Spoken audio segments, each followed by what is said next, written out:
Okay, so welcome everyone to this Population Dynamics Virtual Seminar of Friday. Today we have Luca Ciandrini, so thank you for being here. He's from Montpellier University, and he will chat about Beyond the Ribo-centric Growth Laws. We have a long subtitle, The Role of Transcript Abundance and Protein Turnover in Shaping Cellular Physiology. A couple of information regarding our speaker. So he got a PhD at the University of Aberdeen in UK, Institute for Complex System and Mathematical Biology. Then he stayed there for the postdoc at the same university, and he got a MBO fellowship and after also resource position at the University of Montpellier in France, South France. And now he's a lecturer at the same university, Montpellier in France.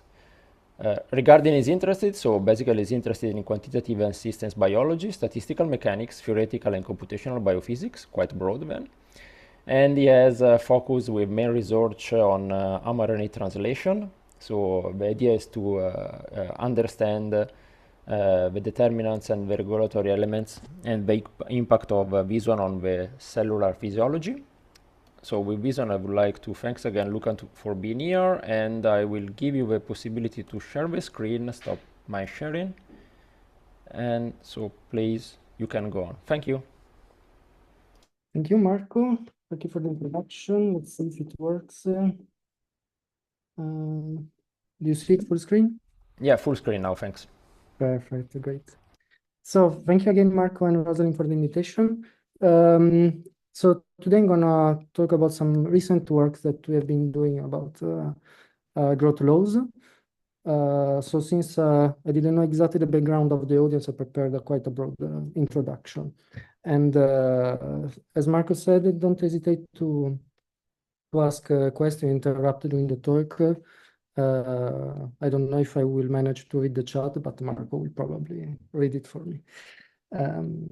So, okay, before starting, so maybe a bit of introduction on who I am. So I'm actually a theoretical physicist studying equilibrium statistical mechanics mainly.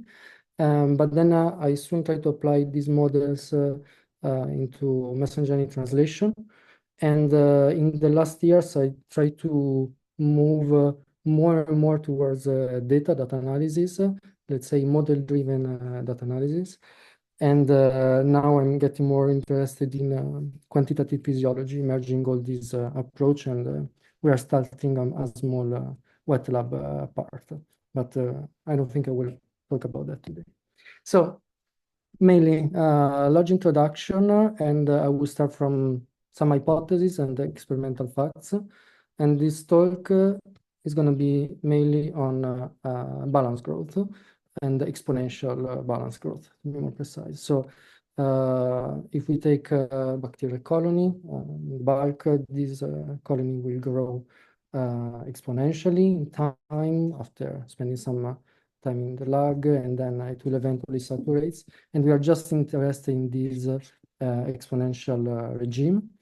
But also we have another hypothesis in all the field of quantitative bacterial physiology, is that we are in balanced growth. So what does it mean? So to make it simple, it means that all the intracellular elements grow at the same rate. So if the mass grows exponentially with a growth rate that I will call it through the entire talk as lambda.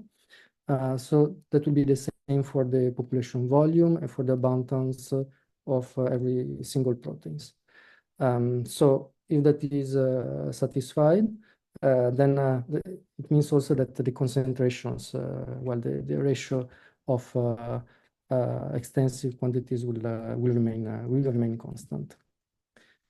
And I will mainly talk about proteome partition. Proteome partition as the ratio of these extensive quantities. So you can imagine the proteome being a pie chart. I mean, in France, they would call it camembert, okay? But okay, let's say pie chart.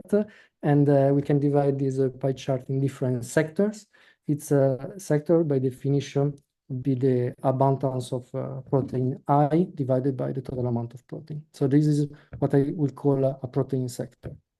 And of course, the sum of all the sector is going to be equal to 1. And the nice thing about that is that the protein partition, because it's the ratio of extensive properties, that will not change during exponential and balanced growth.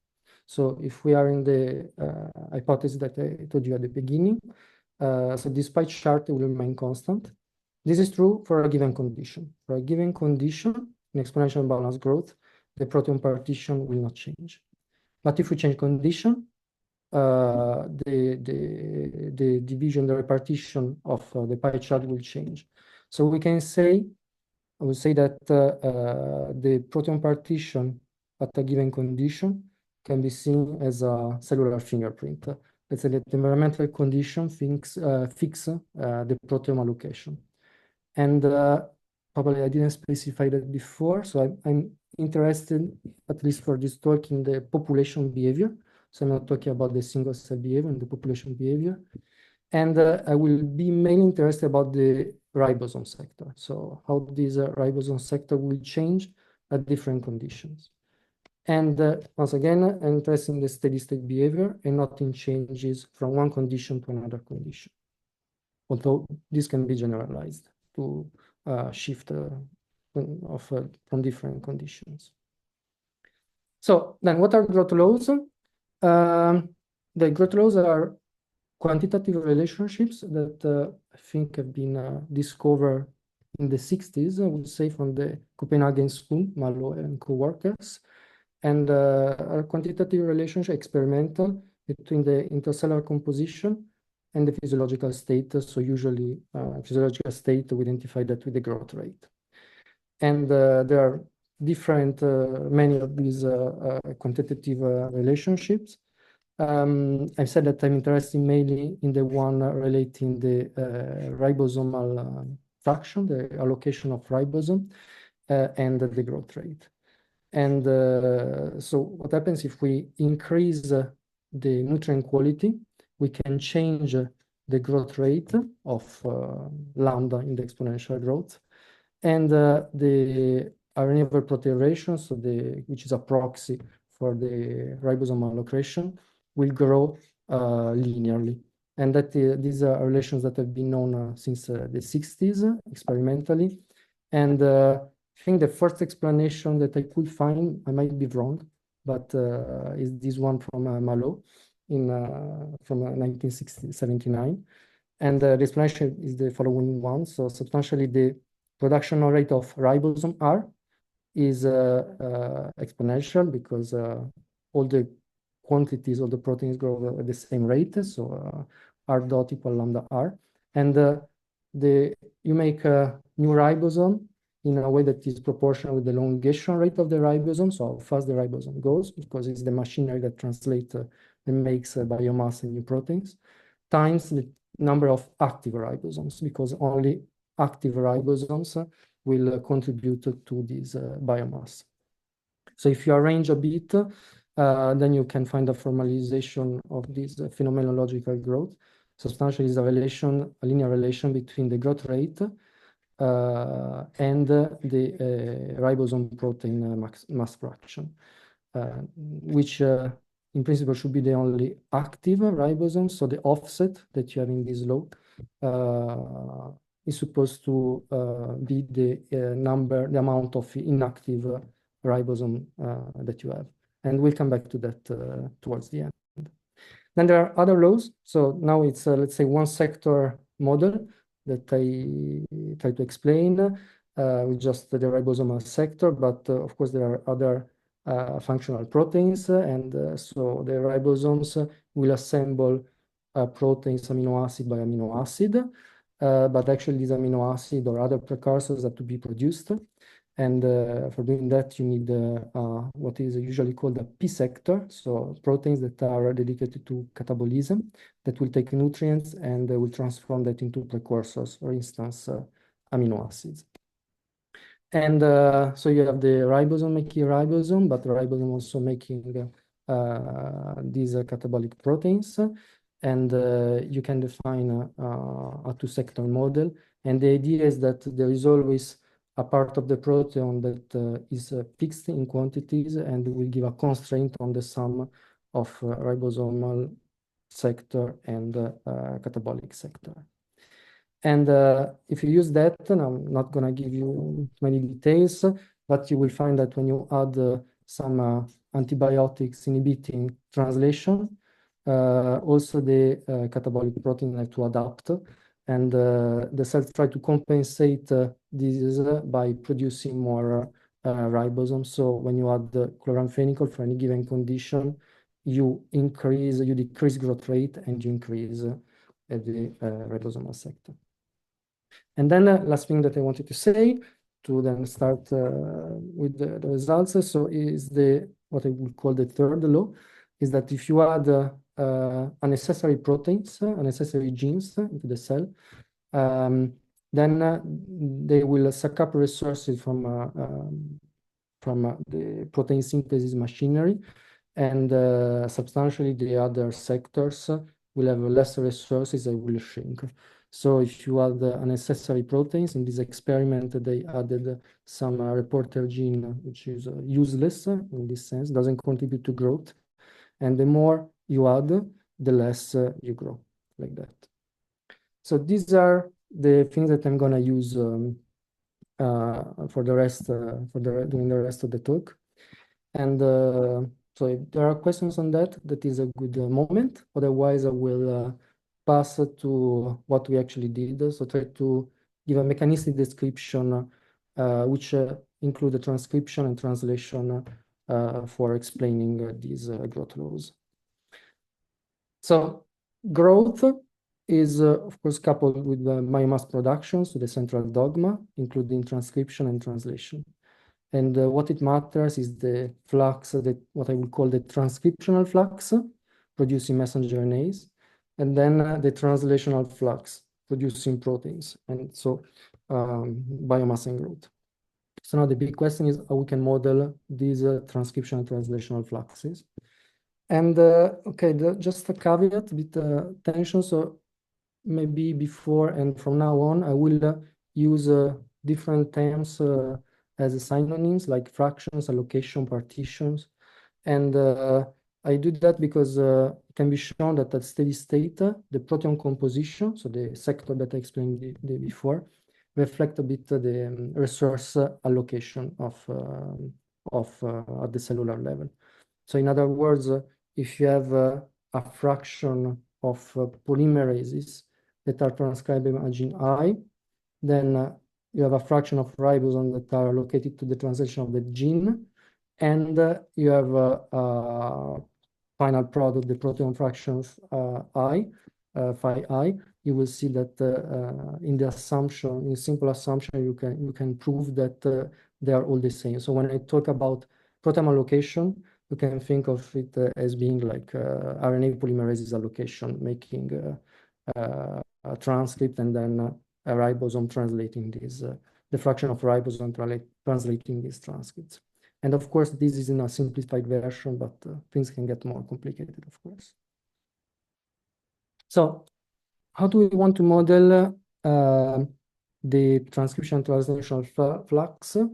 So we're going to use a driven lattice gas model.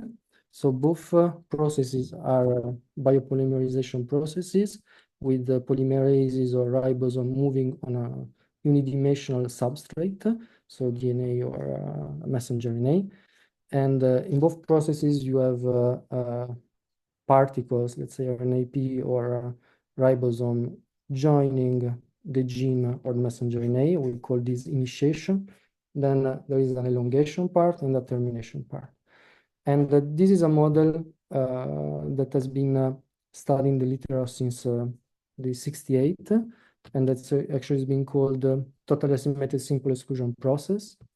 Well, totally asymmetric because particles move in a preferred direction, so you're from left to the right, and exclusion process because the only interaction that you have between particles is the steric exclusion, and the simple, well, that because that is the only exclusion that we have.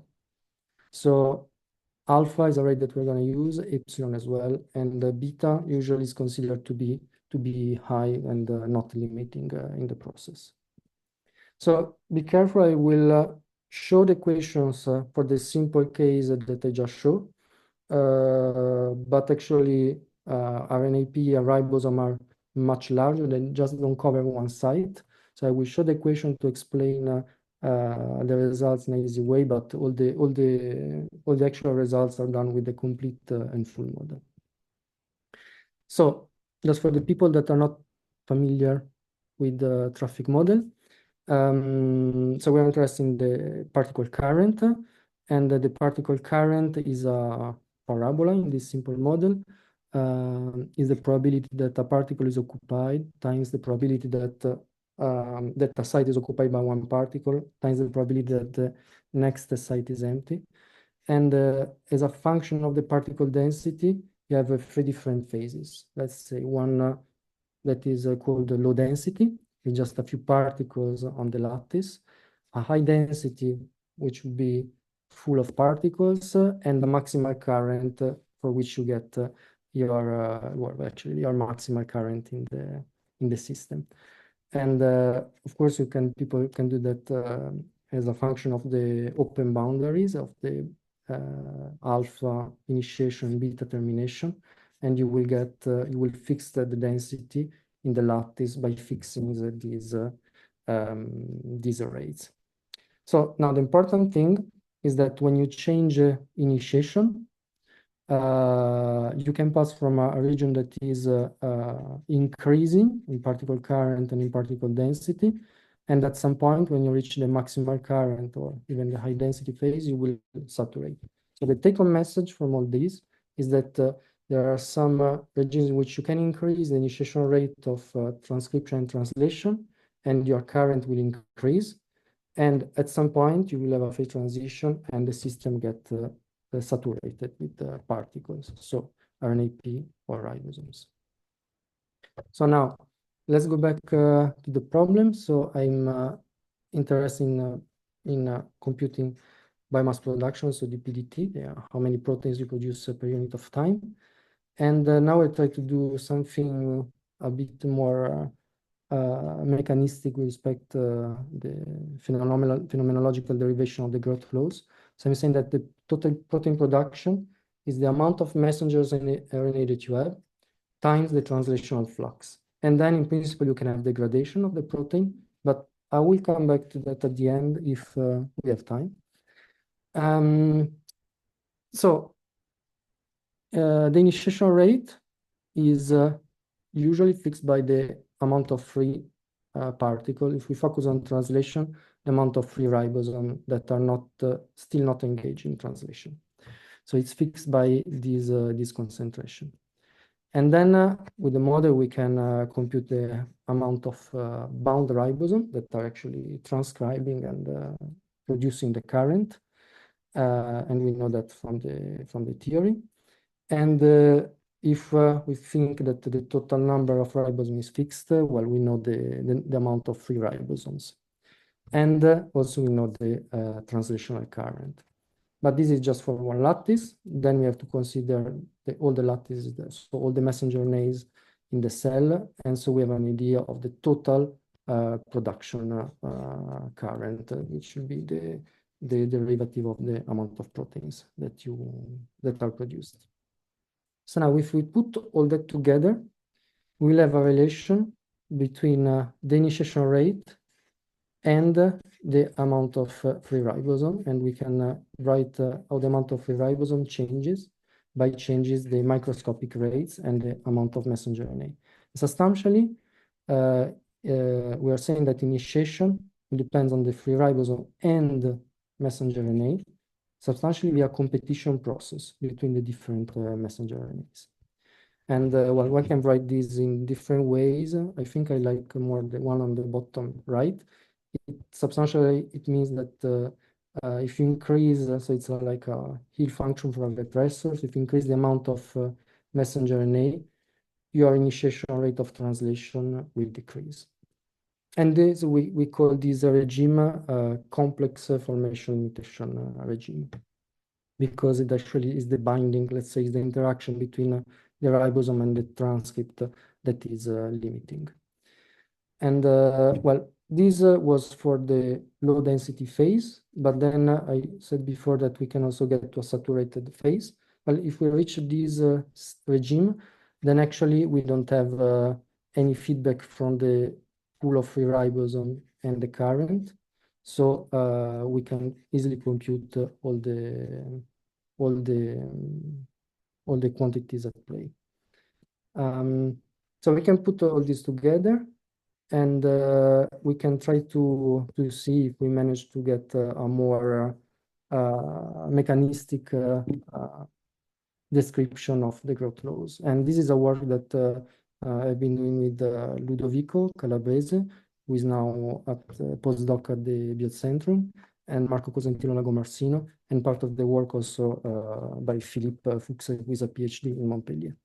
So I show you the model for translation. We can use the same idea for describing transcription.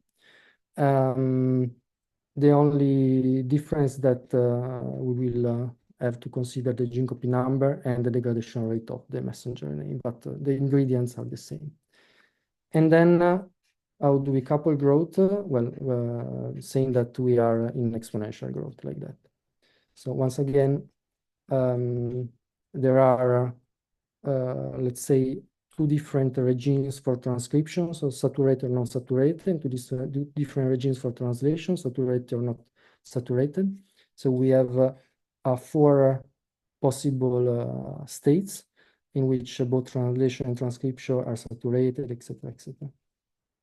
And so the complex formation limitation regime is the one in which we are in low density for translation, and on the other way, on the right side of this, let's say, phase diagram, transcription will be limiting. So when actually the amount of ribosome do not play a role, but is only the amount of messenger RNA that will play a role. So I have to say that in the literature you can find similar models that will take into account the fact that both transcript and DNA can be saturated. But like this nice work by Lina Mir, 2018, but in usually the translation limitation and the transcription limitation regime depend only on the amount of ribosomes or only on the amount of messenger RNA. While here we have an interplay between the two things. So we have a regime that is limited both by the amount of transcript and by the amount of ribosomes. And just as a remark, so the traditional explanation of the growth laws that I gave you at the beginning implied that we are in a translation limiting regime only. So there is no dependence on the transcript. Anyway, we can do a phase diagram that is still work in progress, but I wanted to show you that. So as a function of the total ribosome concentration of the RNAP concentration, we can move among these different regimes. And then we can say, okay, what can we say with the actual data when we compare to real data? And so there is a recent paper from Terry Wa's group, Balakrishna in 2022, where they claim that the ribosome density is more or less constant, also for different conditions. So when you change the nutrient quality, you will have more or less always 4 ribosomes per messenger RNA. And so these we can draw a isodensity line, so a line in which the ribosome density is constant on our phase diagram.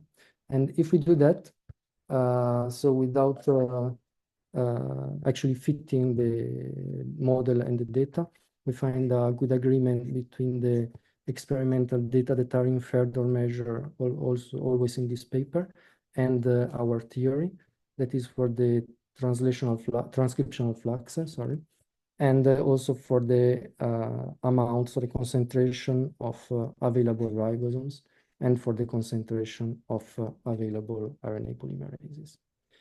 But still, all that is still work in progress, and I hope we'll get more results soon.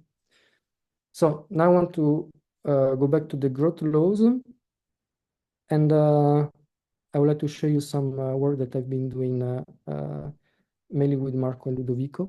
So this is what I showed you before. And substantially, we can have a mechanistic interpretation of the growth laws that will associate the growth rate with transcript abundance, the number fraction of the ribosomes, but also the microscopic rate, like elongation rate of the ribosome, initiation rate of the ribosome, etc.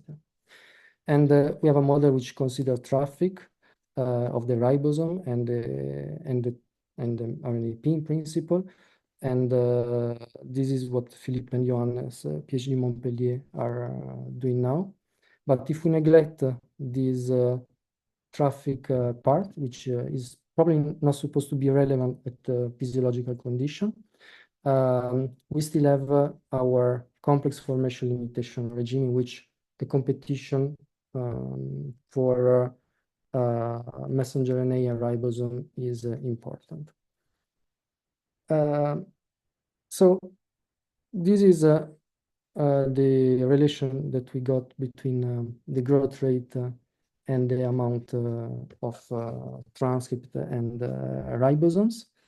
And actually, we can show that the amount of transcript is proportional to the fraction of polymerases, so the allocation of polymerases.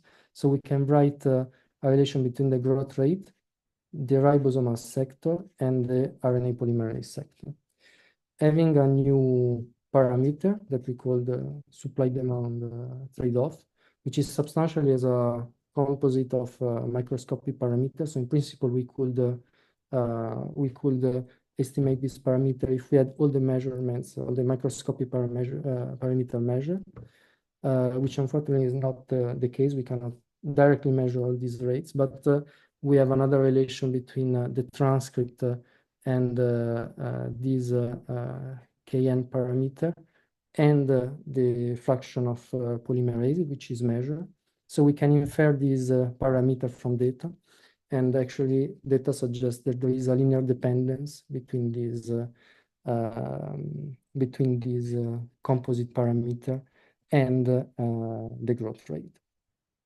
And all these data are estimated all from all these parameters are estimated all from the same paper. So now I try to explain you the theoretical framework. And then now I would like to use it and compare the results with some available data in the literature. So first of all, I would like to talk about some experimental data in yeast. So this figure is from a paper, Carfree et al., in which they generated a library in Saccharomyces cerevisiae with an increasing number of mCherry reporters that were integrated in the genome. And so if you increase the amount of reporters, then the amount of if you increase the gene copy number, then they observe that the growth rate will decrease. Then they also have a mutant, which is the red line. And the red line substantially is a mutant in which for the same reporters, so these unnecessary genes, the transcripts are degraded much faster.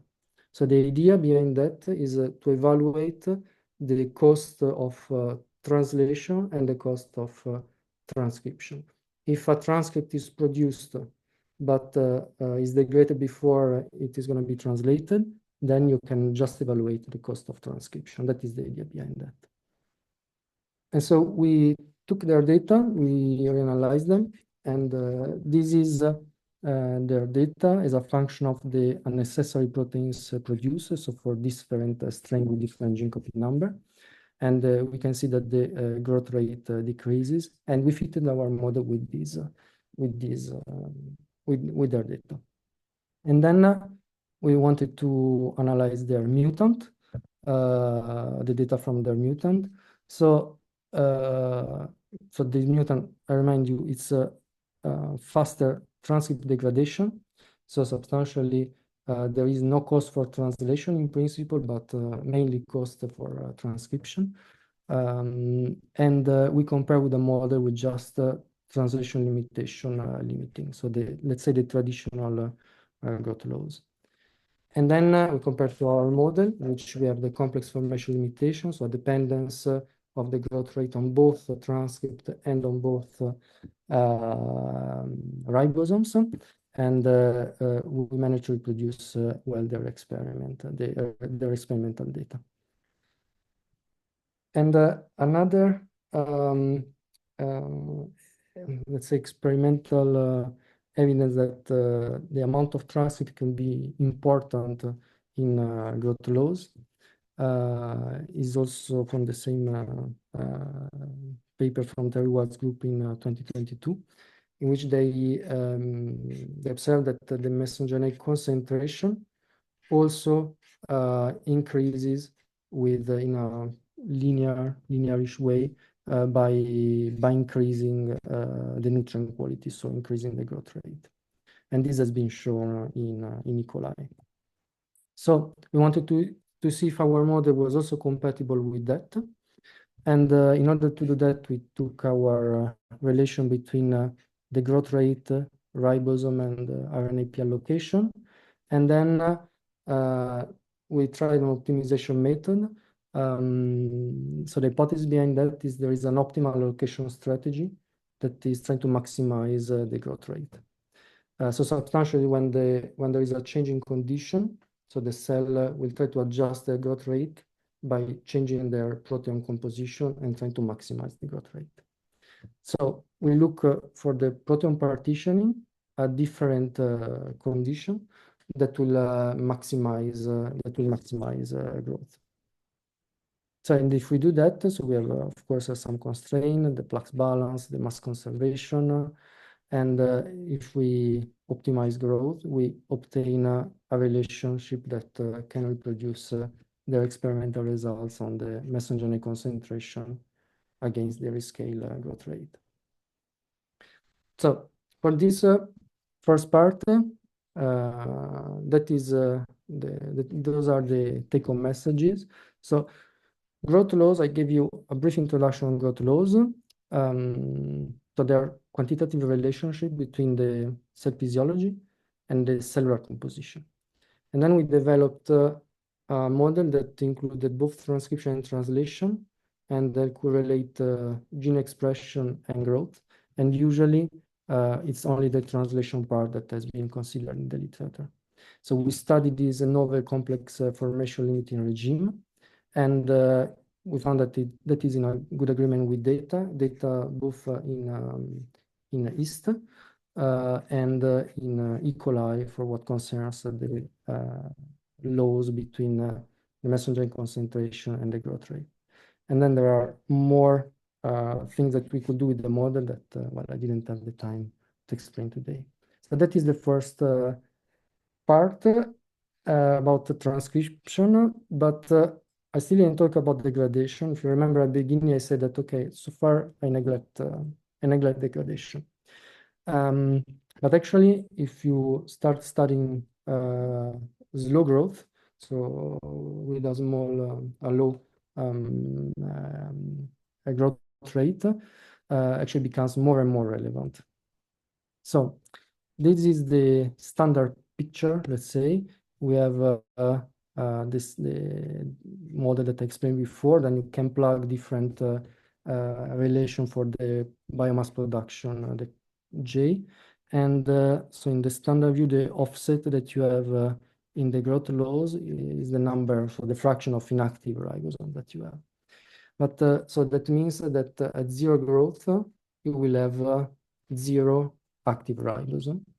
But still, when at zero growth, it is possible to observe protein production. So it seems that there is a contradiction in this picture. So we try to fix that. So we try to fix the fact that at zero growth, it's probably not so likely to have a zero amount of active ribosome.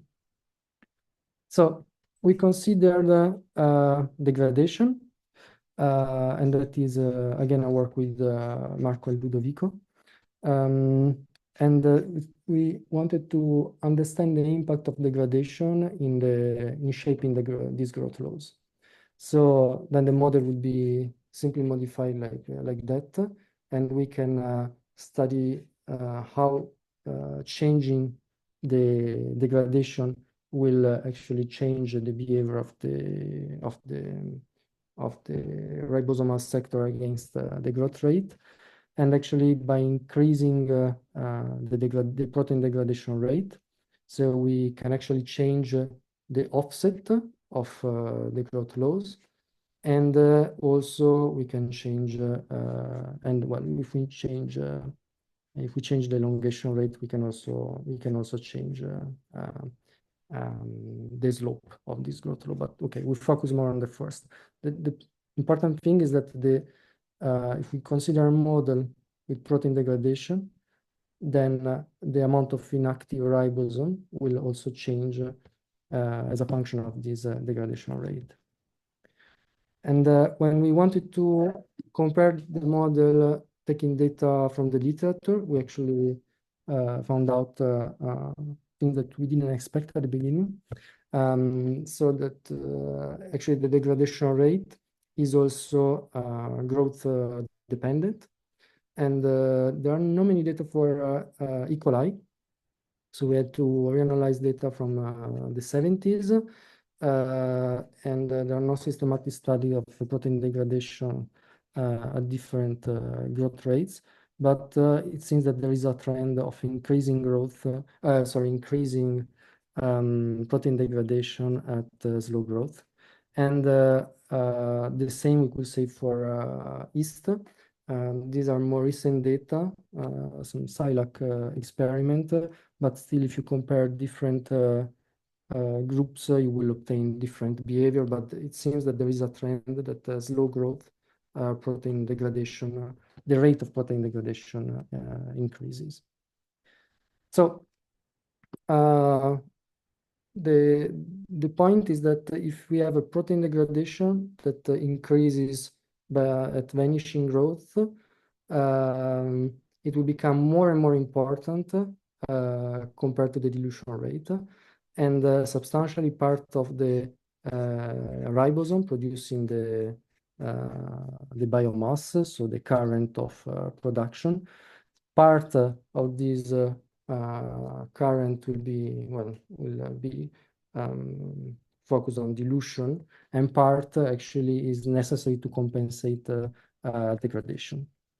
And so if we now take a full model where we have inactive ribosome as it's found in the literature, a free ribosome, and then also the degradation, we can actually find that there is, so that's the fraction of bound, so active ribosome that are translating at zero growth.